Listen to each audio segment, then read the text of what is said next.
we're here and we're putting this out here and we're being very vulnerable and Very transparent. vulnerable. We went back and forth like, we really about to, I don't know if you can see the discomfort in this right, video, but So I'm Erica, and I'm Kenny. and you might know us from our webinar. I'm talking to white people, your role in the fight for justice. So much of what we want to combat in racism and the power structures that exist is this wealth inequality and how racism has conspired to lock wealth and power out of the hands of black people. So if your goal is anti-racism, if your goal is equity, we have to correct that in some way. Mm-hmm. So this campaign comes from this place of economic equity, of balancing the books in a small way, as much as you can financially, right? Because you can't really quantify the loss of life. You can't really quantify suffering in a monetary value. But what you can do is put your money where your mouth is, put your money where your heart is, and really enrich the lives of people and help them self-actualize, putting wealth and power back in the hands of the marginalized communities, right? So what we decided to do was launch a campaign, and it's called Buy Burrell Debt. And the first step for us to build generational wealth is for us to clear the debt that we've already accumulated. So we've accumulated, let me give you exact numbers. We've accumulated a total of $132,669.21 in debt. This is the debt that we still have. This is the debt that we've had after paying debt. This is the debt we've had after clearing all of our credit card debt. This is the debt we have after paying heavy even on student loans. This is the debt that we have after paying off cars. This is the debt that we still currently have, and it's taking a toll. And it needs to be done. But I want to make this point clear, because this goal is not just for selfishness. It's not just to help the Burrells. What our family goal is to help the community, to enrich people, to teach the things that we've learned about wealth. There's this idea in the black community that if you can make it to college, you'll be good, right? Like that's the dream that we're sold. That's the dream that we sell to each other. That's the dream that's poured into us early. So like even when I was going, coming out of foster care, I was like, well, I'll just go to college. I'll just go to college. I'll just go to college, because that was supposed to be my golden ticket. Like if you can make it from the hood to college, you'll be straight. And so again, not having any financial knowledge, not being taught anything, you get to college and they're offering you credit cards and they're offering you loans, and you take them because you don't have the wisdom to say no. You don't know to say no, not to mention you literally can't afford to go to school without accepting that, right? So just some background on us and our upbringing. So I'm from San Francisco, California. I grew up in Potrero Hill Projects, and then I moved to Tenderloin Projects before I got placed into foster care. My mother was also in foster care, and then her mother was also in foster care. We grew up extremely impoverished. Everybody in my community looked like me. We're all struggling, all the time. And so I've always had this lifelong goal of, first of all, like financial security, but more than anything, being able to provide resources and support to other people who look like me, right? So that's a little bit about me and my background. And, we really want to change the trajectory for our people. Like, we probably won't ever see reparations. We know that. But, like, we want to put something in place so that we can start changing the life of the generations that come after us and people we actively know. Yeah. You want to speak a little bit about your experience and upbringing? So my background, I wouldn't classify us as poor, but we certainly didn't understand money or wealth. So my parents couldn't teach that. I saw my grandmother, after she passed, my family lost that home. I saw my mother refinance, and lost her home. I saw my other grandmother lose her home. So time and time again, my family has had to start over or begin building wealth. So, when I married Kenny already had a great deal of school debt. And a lot of it was because, like, yeah, you're told it's a loan, but you have no clue what that means. You also are working underneath the assumption that this is an investment, and then you'll get this great paying job, right? You'll get this great return on investment from your degree that it doesn't matter anyway. Matter of fact, my first job out of college, how I lost that job was completely illegal, what they did to get me out of that job. And for years, I wouldn't even open mail because it was all bad news, it was all bills, it was all debt. And that was a barrier in our marriage, in getting married, right? That was something that we had to overcome. And it's just now we're learning the value of ownership and the value of building wealth and establishing something. Like, nobody that came before me left anything for us that came after. But debt. So much emphasis and energy around, we just got to get the degree, right? And this is separate. This is before we knew each other. Like, we get the degree, we get a great career, or we're able to start a business from a good financial place, and boom, like, changing the world out here. And that did not happen. So he has the BS degree and the master's degree and the debt from them. And then I got a BA in sociology, which honestly, like, thinking about it, I feel like that degree should have been free, because what the degree literally did was validated from like a scientific data standpoint what I felt my entire life in terms of white supremacy and like just social structures and combating that and all of these things that I'm like, yo, I felt that. I just didn't know there was an actual term. Remember your homelessness assignment? What was my homelessness assignment? Remember they had the homelessness project. Like, go sleep out. What it was a project. It was in my social deviance class, and you were supposed to do something that was going to make you extremely uncomfortable.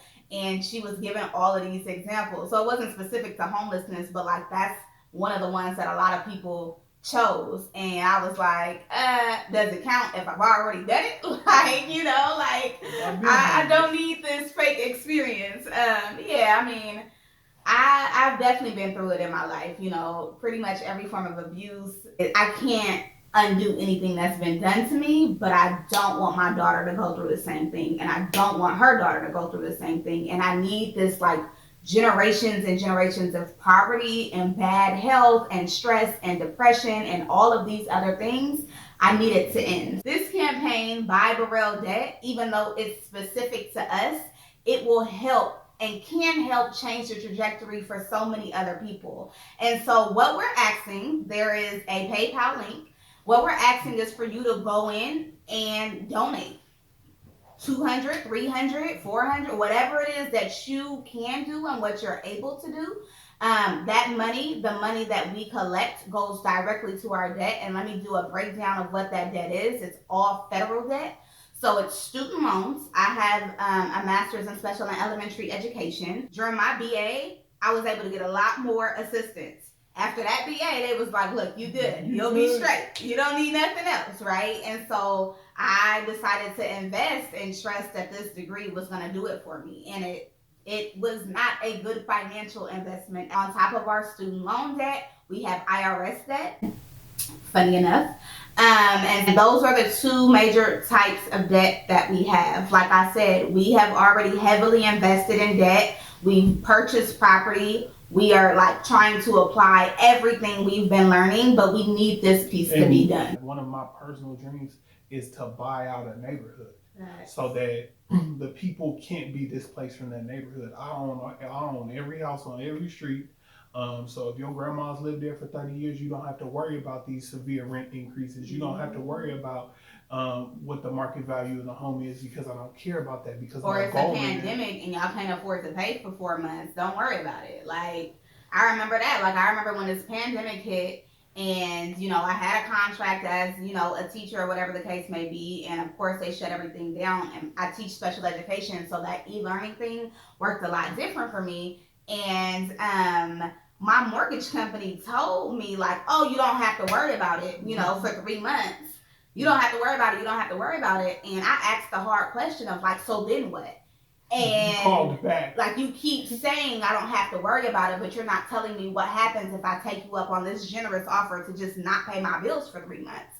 Well, what happens is then I owe everything at the same time. And if I'm not able to pay, I could lose my home. You get what I'm saying? So, and these are things that my people, they don't know to ask. And that's even if they get to home ownership level. And so combating this, like it's heavy and it's hard and it's exhausting. And like, once we can clear the debt, because right now, like, because we're in the negative, and You gotta get back to zero.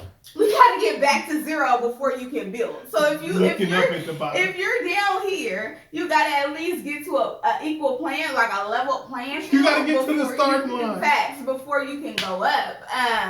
And so that's where we are. Like we are getting this debt off, and if you can be a support in that and a part of that, and so much of us was like, but what can we give them? But maybe we can do like a free class, or maybe send them a thank you letter, and we'll definitely thank you via email and keep you updated. But the reality of the situation is like, this is part of you being like, I support the Black community. I support the people in the Black community. I support this vision. I support clearing out debt, federal debt. Like, come on now, like I owe, the government owe me. And if you want to break down on how that kind of works, come to the webinar. I'm talking to white people. I'll give you a very comprehensive but hopefully succinct baseline or foundational information to discuss the issues that we're facing and why there's so much outrage and frustration. There's so much discomfort in discussing racial disparity. Why is there so much discomfort in discussing economic disparity?